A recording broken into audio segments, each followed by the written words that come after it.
Hurmatli kuzatuvchilar, mana biz Nazarbek sanatoriyasida dam olyapmiz. Bu yerda sharoitlari juda yaxshi, davo muolajalari ham juda yaxshi.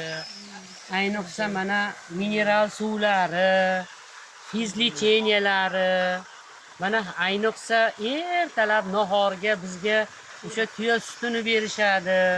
Shu tuya suti juda odamga shifo ekan. Odamni immunitetini ko'tarar ekan. Biz bularni davo muolajalaridan nihoyatda xursandmiz. Hamma sharoitlar yaratilgan.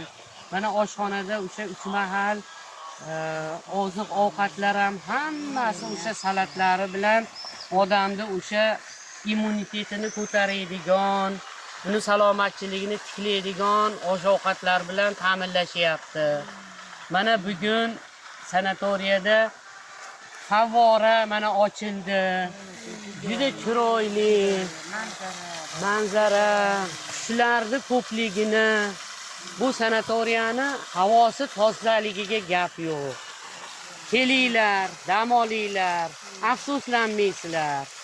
Haqiqatda tabiati nihoyatda chiroyli, havosi yengil, suvlari odamni tanasiga yoqadigan. Kelinglar, dam olinglar. Rahmat hammalariga.